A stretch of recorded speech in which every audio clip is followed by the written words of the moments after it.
Madame, Monsieur, bonsoir. Merci de votre fidélité à la une ce soir. Des personnes ont été brûlées dans leurs habitations dans le territoire de Djougou en Ituri. Le bilan n'est pas encore établi. Selon le porte-parole du gouverneur militaire, il s'agit d'un affrontement entre la milice Codeco et le groupe armé d'autodéfense Zaïre sur le contrôle d'une mine d'or exploitée artisanalement. L'œil du 20h, le port de Matadi au Congo central avec ses infrastructures surannées, des grues vieilles de plus de 80 ans, le port est hors compétition et son personnel démotivé. Description avec Pirombo Saïdi dans ce journal. Le pape est attendu à Kinshasa en juillet prochain. Ce fils d'immigrés italiens est né à Buenos Aires en Argentine. Il vient rencontrer les fervents chrétiens catholiques de la RDC. Son portrait est peint dans ce journal par Érudis Kitutu Modiri. Voilà tout pour le sommaire. Encore une fois, bonsoir et merci de nous faire confiance. La COP 15 à Abidjan, les travaux ont été ouverts aujourd'hui jusqu'au 20 mai. Les pays participants devront décider des actions futures pour atténuer les conséquences de la progression de la sécheresse qui menace 20 millions de personnes dans la corne de l'Afrique. Parmi les dirigeants du monde ayant fait le déplacement de la Côte d'Ivoire, figure Félix-Antoine Tshisekedi Tshilombo de la RDC, arrivé hier dans la soirée accompagné de son épouse. C'est à 20h locale, 21h heure de Kinshasa, que l'appareil transportant le président de la République, Félix-Antoine Tshisekedi Tshilombo, accompagné de la distinguée première dame, Denise Nyakeru Tshisekedi, a atterri à l'aéroport international d'Abidjan. Une première pour le couple présidentiel. Le couple présidentiel a été accueilli par le vice-président ivoirien et une délégation officielle de la République démocratique du Congo conduite par M. Olivier Mondongué, le directeur de cabinet adjoint du chef de l'État. À la sortie de l'aéroport, le couple présidentiel s'est offert un bain de foule avec la communauté congolaise vivant en Côte d'Ivoire. Sous cette ambiance chaleureuse, le président et la première dame ont salué la foule et échangé avec certains compatriotes présents sur place. Le président de la République qui arrive de Djouba au Sud-Soudan vient ici à Abidjan pour participer au sommet des chefs d'État de la COP 15 sur la lutte contre la désertification et la sécheresse. De son côté, la distinguée première dame prendra part au caucus genre de la COP 15. Le caucus discutera des questions émergentes et des recommandations politiques issues de l'étude sur les impacts différenciés de la désertification, de la dégradation des terres et de la sécheresse sur les femmes et les hommes.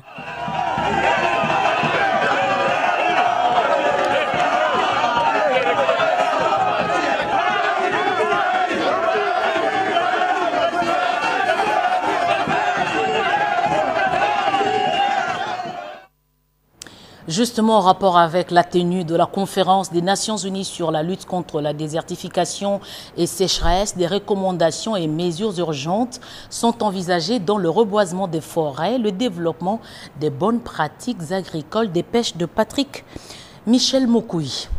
Je l'ai dit au sommaire, massacre à Djougou, difficile d'avancer le bilan pour l'instant. Il y aurait eu des personnes civiles tuées dans leur maison dans la commune des Mungwalu dans les territoires de Djougou. Information confirmée par le porte-parole du gouverneur militaire de l'Ituri. Selon le lieutenant Jules Ngongo, il s'agit d'un affrontement entre le groupe Zaïre et la milice Codeco. Les populations civiles ont été utilisées comme boucliers humains à Djougou en Ituri. Des affrontements ont opposé la milice Codeco et le groupe armé d'autodéfense Zaïre sur le contrôle des zones minières au secteur Banyali-Kilo.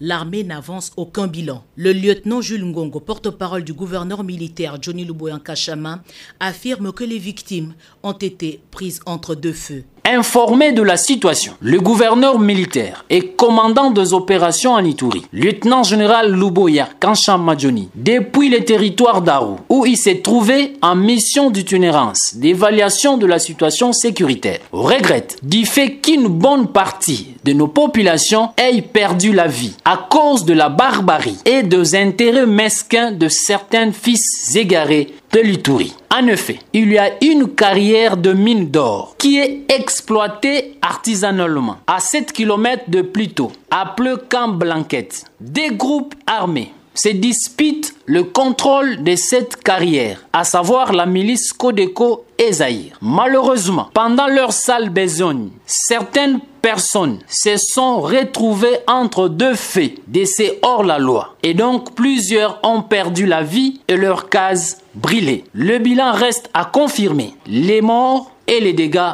matériels, tout en présentant nos condoléances aux familles éprouvées. Nous demandons à notre population de se désolidariser avec ces hors-la-loi, même s'ils sont de la même communauté. Aucune communauté peut se prévaloir d'assurer sa protection. Selon le chef de groupement Mabilindei, 29 personnes seraient brûlées dans leurs habitations. La justice fera son travail et la sécurité a été renforcée dans la zone, selon l'armée. Autre chose, Guy Bandou, nouveau gouverneur du Congo central, le successeur d'Atou Matubwana, a battu à plate couture Nefertiti Ngoudianza par 33 voix contre 8 et à la Chopo, l'avantage de l'âge a donné la victoire à Tony Kapalata face à Madeleine Nikomba. Les deux candidats au second tour avaient obtenu 14 voix chacun et la loi les a départagés au pied de l'article 170 alinéa 3 de la loi électorale. Les résultats provisoires ont été publiés par la CENI des pêches de Tétis Samba. Jean-Michel Samaloukonde intervient demain à la conférence Indaba Mining. Aujourd'hui, le Premier ministre a eu un tête-à-tête. Je vous propose de suivre ce reportage de Pati Tondouangou Kizonda. C'est parti depuis ce lundi 9 mai 2022 pour les 3 jours de la conférence d'Indaba à Cape Town en Afrique du Sud. Ces grands messes miniers qui offrent aux différents pays africains l'opportunité de présenter les différentes potentialités minières qu'ils regorgent en vue d'attirer des investisseurs. Pour cette édition 2022, la République démocratique du Congo est représentée par le Premier ministre Jean-Michel Samaloukonde Kyenge à la tête d'une délégation de quelques membres de son gouvernement, parmi lesquels les ministres des Mines et de la Communication et Médias, porte-parole du gouvernement Patrick Mouyaya. En ces premiers jours de lancement des travaux, le ministre sud-africain des ressources minières, Gwade Matanche, a rappelé aux participants les opportunités qu'offre l'Afrique aujourd'hui, partenaire incontournable qui détient des réserves minières importantes pour la transformation énergétique. Les présidents Zambia Kainde comme celui du Botswana ont tour à tour plaidé pour la transformation locale des ressources minières africaines. Ils ont lancé un appel aux investisseurs d'œuvrer dans la production et la transformation de manière à créer non seulement les emplois, mais aussi des richesses au bénéfice de la population. Selon eux, cette approche vise à sortir le continent africain de la misère au regard de ses réserves minières. La République démocratique du Congo et la Zambie, par exemple, détiennent en elles seules près de 70% de la réserve mondiale du cobalt. Il est donc intéressant de mettre toutes ces ressources minières au profit du développement de l'Afrique et de sa population. Après ces différents discours et appels aux investisseurs, une photo des familles a sanctionné la première partie de cette journée d'ouverture d'Indaba Mining 2022. Le chef du gouvernement congolais Jean-Michel Samaloukonde Kyenge, représentant personnel du chef de l'État Félix-Antoine Tshisekedi Tshilombo, a par la suite visité les différents stands où sont exposées les ressources minières qui regorgent la République démocratique du Congo ainsi que d'autres pays. Merci Pati Tondouangou Kizonda pour ces images de la cérémonie inaugurale. Je le disais à l'instant, Jean-Michel Samaloukonde intervient demain à la conférence Indaba Mining. Aujourd'hui, le chef du gouvernement congolais était reçu par le président du Botswana au centre de la coopération entre Kinshasa et Gaborone. Mr. Prime Minister. Afternoon. Please. Take a seat. Thank you. En marge des travaux de la conférence minière d'Indaba Mining 2022 à Cape Town en Afrique du Sud, le Premier ministre Jean-Michel Samaloukonde Kyenge a eu un tête-à-tête avec le président du Botswana, Mokgweetsi Masisi. Les deux hommes d'État ont saisi cet instant pour faire le tour d'horizon des relations de coopération entre les deux pays. Signalons que Gaborone entretient de bons rapports avec Kinshasa. Le chef du gouvernement congolais Jean-Michel Sama Lukonde Kyenge et le président Masisi veulent exploiter cet élan de solidarité pour renforcer davantage les liens d'amitié et de fraternité. L'intervention du chef de l'exécutif national, Jean-Michel Sama Lukonde Kyenge à Indaba Mining est donc prévue pour ce mardi 10 mai à 9h, heure d'Afrique du Sud. Il est également prévu un panel avec... Les consommateurs en vente interne, tout comme ceux de l'importation, sont tenus au respect de 8% de la TVA sociale. Cette mesure exige un encadrement. Décision majeure prise lors de la session extraordinaire de la commission tarifaire. Riki Nzuziloya Mayawel, reportage. 8%, c'est le taux des prélèvements de la TVA, validé au profit des produits de grande consommation en République démocratique du Congo. La commission tarifaire, avec les experts de la présidence de la République, la primature, les finances, l'économie et la douane, représentée par la directrice générale de la DGDA, Jeanne-Blandine Kawanda Walom, s'y sont penchés pendant la session extraordinaire clôturée samedi. Cette mesure, reprise dans la loi des finances 2022, a souffert pour son applicabilité à cause des erreurs de codification corrigées à cette session. C'est pour améliorer le bien-être de la population et soutenir la production locale des recommandations formulées. En ce qui concerne la forme légale à donner à cette mesure urgente, la commission tarifaire a estimé qu'elle pouvait être portée par un décret du Premier ministre. C'est ainsi qu'il est nécessaire que cette TVA sociale soit assortie de mesures d'accompagnement efficaces afin d'atteindre l'objectif de la baisse effective des prix des produits de première nécessité. Le conseiller fiscal aux finances, représentant le ministre empêché, martèle sur la vision économique et sociale du chef de l'État Félix Antoine Tshisekedi face à cette baisse.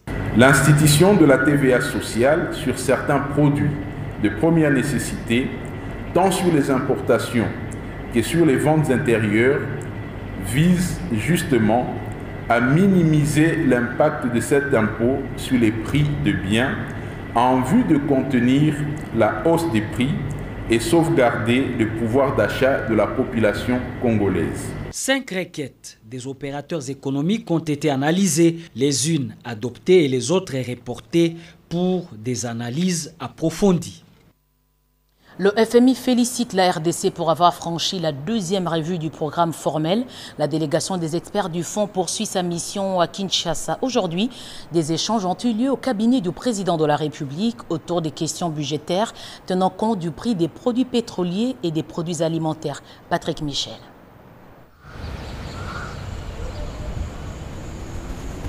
Les perspectives sont favorables pour la République démocratique du Congo en 2022, malgré les défis encore présents. Cette affirmation est de Mercedes Verck-Martin à l'issue de la séance de travail tenue ce lundi autour du directeur de cabinet du chef de l'État, Guy Laniembo. La chef de mission du Fonds monétaire international pour la RDC, qui conduisait l'équipe FMI de Washington et l'équipe de la présidence, ont passé en revue les différents programmes d'appui aux réformes des autorités congolaises dans une forme de consultation annuelle. Les deux parties ont évoqué les perspectives économiques de la RDC en 2022 dans un contexte international plus ou moins incertain. Nous avons parlé des pressions budgétaires en 2022 qui prennent en compte l'augmentation des prix pétroliers et prix des produits alimentaires globaux. Il y aura un impact au niveau de l'inflation à l'interne et aussi il y a des pressions budgétaires relationnées avec la subvention aux produits pétroliers, hydrocarbures. Nous avons discuté de l'engagement des autorités au niveau des programmes pour l'amélioration de la gouvernance, le renforcement des institutions à moyen terme. La chef de mission du FMI a affirmé que son équipe a eu des discussions très productives avec les autorités pour maîtriser la masse salariale, reformer la fonction publique et de manière graduelle la subvention. Les défis sont grands. Nous pensons qu'il y a un grand programme, un grand compromis d'engagement de réforme dans le contexte du programme et on continue à travailler ensemble avec les autorités congolaises. En 2022, les autorités congolaises ont respecté à la lettre les critères quantitatifs et repères structurels qui sous-tendent la stabilité du cadre macroéconomique du pays. Ce qui a valu les félicitations de l'équipe du Fonds monétaire international, beaucoup plus encore pour la réussite de la deuxième revue du programme formel avec le FMI qui a conduit à une facilité élargie de crédit. Relance de la SINAT. Après près de 10 ans d'arrêt des travaux, un contrat d'amodiation a été signé sous la supervision de la ministre d'État au portefeuille Adel Kaïnda. Angèle Mabia-Lalande. Après plusieurs années de misère, de galères, d'impaiement des salaires, de mariages disloqués, de familles éprouvées, des enfants abandonnés par manque de moyens, les travailleurs de la cimenterie nationale de Kimpese peuvent de nouveau tressaillir de joie. Et pour cause, la signature de ce contrat d'amodiation entre Diamond Cement et la SINAT, initiative parrainée par la ministre d'État en charge du portefeuille, la princesse Adel Kaïnda, qui ne jure que sur la restructuration profonde des entreprises publiques. Mes remerciements s'adressent à son Excellence, Monsieur le Président Félix Antoine Tshisekedi Tshilombo, Président de la République, chef de l'État, qui a bien voulu remettre la relance de la production du ciment de la cimenterie nationale SINAT à l'ordre du jour pour que triomphe son leitmotiv, le peuple d'abord. Ce partenariat augure une nouvelle page de l'histoire dans la relance du développement de la ville de Kimpese. Elle va apporter les sourires aux citadins, ce qui va contribuer à la modernisation de l'usine construite depuis 1974 et restée en léthargie voilà plus de 10 ans. Nous sommes sûrs d'une chose, les larmes de joie seront essuyées aujourd'hui à Kimpese et à Kinshasa par une majorité des agents. Le directeur général de Diamond Cement, Motapart Rohit Prada, s'est dit plus qu'heureux de vivre cet événement combien important et historique qui marque le début de l'engagement entre la SINAT et son entreprise. Nous sommes très contents de la manière dont les choses se sont passées et puis notre félicitation va tout droit à son Excellence Madame la Ministre, parce que c'est impliqué Coréam pour faire que les choses puissent marcher. Le numéro 1 du portefeuille, la princesse Adel Kaïnda Maïna, s'est promis de continuer à s'engager pour que d'autres entreprises devenues des canards boiteux reprennent le souffle. La restructuration profonde des entreprises est donc une réalité au pays de Félix Antoine Tshisekedi Tshilombo. Le grand angle de ce soir, le port de Matadi au Congo central avec ses infrastructures surannées, des grues vieilles de plus de 80 ans. Le port est hors compétition et son personnel démotivé. Pierre Mbouyou Saïdi. Le port maritime international de Matadi, situé à quelques mètres du célèbre port Maréchal dans la province du Congo central, est l'un des fleurons de l'économie de la République démocratique du Congo en général et de toutes les entreprises du portefeuille de l'État, de la société commerciale de transport et port en particulier, qui l'exploite et les gère au quotidien. Ce port connaît aujourd'hui d'énormes difficultés et de sérieux problèmes pour son bon fonctionnement. Cette infrastructure portuaire, jadis fierté maritime de notre pays, est à ce jour devenue l'ombre d'elle-même, car étant dans un état de défectuosité profonde provoqué par l'homme. Ces ports, qui disposent de 11 quais, dont certains sont opérationnels, mais présentent des trous béants, d'autres en réhabilitation dont les travaux demeurent inachevés jusqu'à ce jour, et pourtant tous les matériaux nécessaires pour les travaux sont là et moisissent dans la nature à cause des intempéries, et c'est au regret des travailleurs. Avec des grues vieilles de plus de 80 ans et travaillant au risque et péril, pour les travaux de tonnage dépassant leur capacité, la SCTP est obligée de prendre en location des grues modernes. Les charrois automobiles sont quasi inexistants. Ceux qui sont là ne fonctionnent plus. En dépit de ces spectacles apocalyptiques, tous les agents des entreprises du portefeuille de l'État qui exploitent ces ports, dont la SCTP, les visiteurs et les armateurs, caressent le vœu de voir cette infrastructure subir une cure de jouvence et revêtir une nouvelle robe à travers divers travaux de réhabilitation de ces ports pour ainsi répondre à la vision du chef de l'État, Félix Antoine Tshisekedi Tshilombo, qui voudrait moderniser les entreprises publiques, mission que compte matérialiser l'actuel directeur général de la Société commerciale de transport et ports au travers les départements des ports maritimes.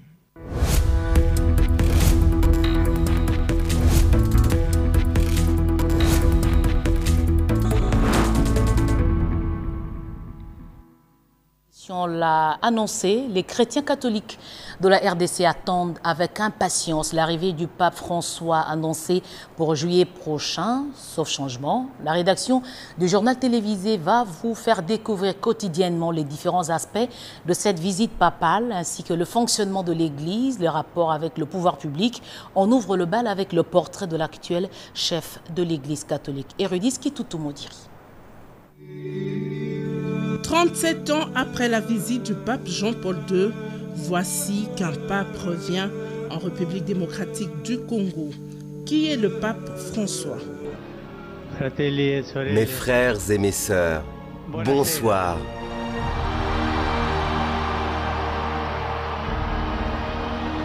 Giorgio Mario Bergoglio est né à Buenos Aires en Argentine le 17 décembre 1936. Fils d'un émigré italien, il a grandi dans la capitale argentine et c'est là qu'il a commencé ses études. Sa vocation première était la chimie. Une vocation supérieure l'a emmené à quitter le laboratoire. Dieu l'a appelé au sacerdoce. Il entreprend à Santiago en Chili son officiat dans la Compagnie de Jésus pour plus tard poursuivre les études en théologie. Ordonné prêtre, Jean-Paul II le nomme évêque titulaire d'Auca et auxiliaire de Buenos Aires. Il reçoit dans la cathédrale l'ordination épiscopale. Il choisit comme devise Miserando adque eligendo et insère dans son blason le Christogramme IHS, symbole de la Compagnie des Jésuites.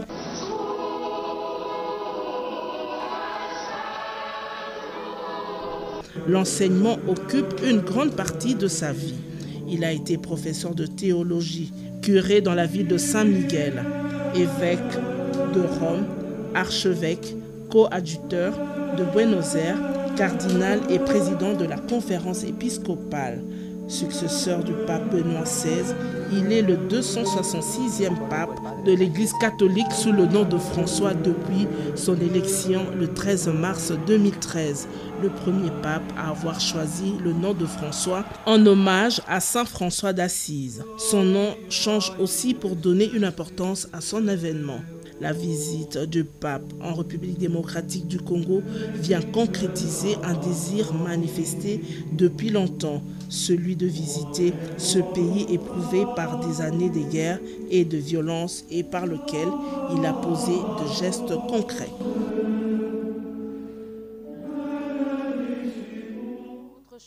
Amélioration de la coopération militaire entre la RDC et l'Italie. L'armée de l'air, c'est l'un des secteurs qui va bénéficier de cette coopération. Le sujet était évoqué au cours d'un échange entre le ministre de la Défense nationale, Gilbert Kabanda, et le nouvel ambassadeur de l'Italie accrédité à Kinshasa. Georges-Frédéric Ndibouti, Rinzazi, reportage. L'ambassadeur d'Italie accrédité en RDC, Alberto Petrangeli, a franchi le portillon du ministère de la Défense nationale et des anciens combattants. Il a été reçu par le patron de l'outil de défense, le docteur Gilbert Kabanda Korenga. En toile de fond, l'amélioration de la coopération bilatérale et militaire entre la RDC et l'Italie. Il est prévu la formation des militaires congolais par des instructeurs italiens. Rétablir des relations sur le niveau de l'entraînement des officiers dans beaucoup de domaines, surtout dans le domaine de l'armée de l'air, mais aussi dans d'autres. Ça, c'est dans le domaine de la coopération militaire, mais dans d'autres domaines pour rétablir les relations entre RDC et l'Italie. Le ministre de la Défense nationale a salué l'excellence de relations entre l'Italie et la RDC suite aux rencontres que le chef de l'État et le ministre des Affaires étrangères et d'autres officiels congolais ont eues par le passé lors des rencontres multilatéraux. À en croire les diplomates italiens accrédités en RDC, ils ont également abordé les questions liées à la situation sécuritaire qui prévaut dans l'est de la RDC. Avant de rejoindre Kinshasa, Alberto Petrongeli était en poste en Albanie. Santé, bombée, une drogue consommée par la plupart des jeunes dans plusieurs villes de la République démocratique du Congo et fait des ravages. Une étude vient d'être menée pour connaître la composition de cette drogue. Les résultats ont été publiés. Des révélations inquiétantes émanant des analyses de la drogue bombée effectuées à l'initiative du Programme national de lutte contre les toxicomanies. La dite drogue contient plusieurs substances qui expliquent les effets observés chez les consommateurs. Les gens qui prennent bombée vont chercher dans les catalyseurs. Et ce sont donc des produits très toxiques, mais auxquels on va ajouter d'autres toxiques, des médicaments, notamment nitruline, parfois d'autres drogues, les opiacés par exemple, ou la codéine, ainsi de suite.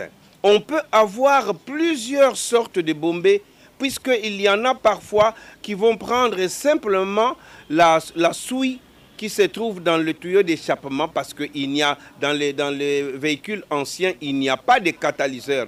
La drogue bombée présente plusieurs méfaits, souligne le professeur Joseph Andelo au cours de cette conférence des restitutions organisée ce lundi 9 mai à Kinshasa avec l'appui de la Fédération mondiale contre la drogue. Deux résultats clés que nous avons pu avoir à travers tout d'abord des analyses en laboratoire de la fameuse drogue artisanale bombée. Nous avions décidé de pouvoir envoyer un échantillon en laboratoire pour analyser le contenu et savoir de quoi est constituée cette bombe et bien évidemment par la suite étudier les méfaits et voir comment apporter des réponses à la consommation de cette drogue. La lutte contre les toxicomanies nécessite la synergie des acteurs, dont les organisateurs de la société civile en cours d'identification. De l'assistance aux femmes victimes du drame qui s'était produit au marché Matadi Kibala à Kinshasa, près de 500 ont reçu des kits de réinsertion grâce à une action salvatrice de l'ONG ADEAC. Robert Ndayechi Sensei. 2 février 2022, aux petites heures de la matinée, un drame meurtrier secoue la capitale à Matadi Kibala. Des images choquantes qui font le tour du monde et provoquent la compassion de tout un peuple. 2 vaillantes femmes sont tombées armes à la main et d'autres ont tout perdu. Heureusement qu'il y a encore en République démocratique du Congo des femmes au cœur sensible à l'image de Tabitha de la Bible. 3 mois après ce drame, celles qui avaient perdu espoir de vivre encore se sont vues honorées par la députée nationale Solange Masumbuku Nyenyezi.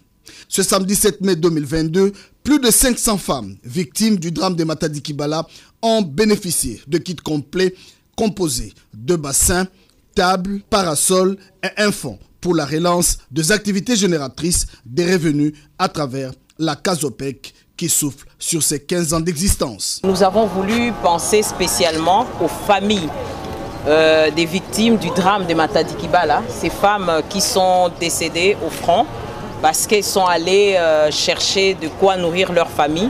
Nous avons pensé qu'il fallait les booster et relancer les activités dans leurs familles respectives. Cette 15e édition de la Caisse de solidarité populaire d'épargne et de crédit a coïncidé avec la clôture de la formation en gardiennage, hôtellerie, clôture sanctionnée par la remise de brevets. Pour Solange Masumbuku Nyenyezi, à travers ADEAC, des actions de grandes envergures sont annoncées pour booster les activités génératrices de femmes en vue d'une classe moyenne avoisinant 70% de la population.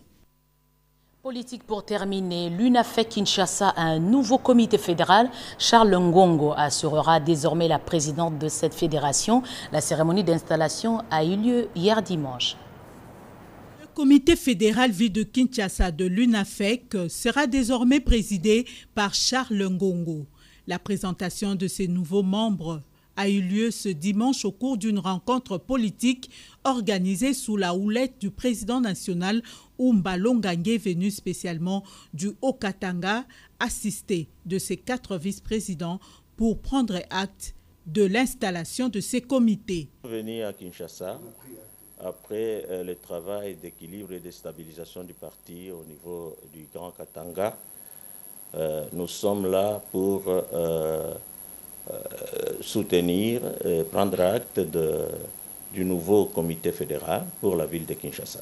Nous avons donné l'orientation à ces comités, c'est-à-dire notre appartenance à l'Union sacrée et notre alliance avec le président de la République, que nous remercions aussi parce qu'il est venu à Lubumbashi à la table ronde de vivre ensemble et nous avons réservé au président un accueil chaleureux et qu'on organise les bonnes choses de la bonne manière pour que le parti reste toujours tel qu'il était avant la mort de notre président national, Gabriel Kyungu-Akumanza. Avec les nouvelles adhésions enregistrées, ce nouveau comité sera officiellement installé le 16 juin prochain, date anniversaire de l'UNAFEC, parti cher au défunt Kyungu-Akumanza.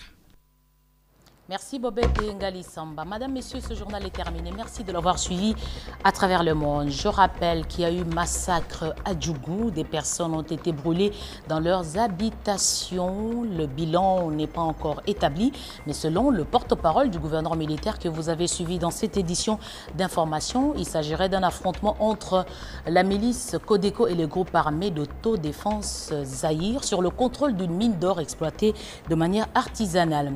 Et puis, le grand angle de 20h, c'était le port de Matadi au Congo central avec les infrastructures dépassées, des grues très vieilles qui continuent à fonctionner. Le port est hors compétition et son personnel démotivé. Attendu à Kinshasa, le pape arrive en juillet prochain. Son fils d'immigré italien né à Buenos Aires, en Argentine, vient rencontrer les fervents catholiques de Kinshasa. Vous avez suivi les éléments d'information sur son portrait peint par Hérudis Kitutumo. Je vous retrouve demain à 20h avec la même passion.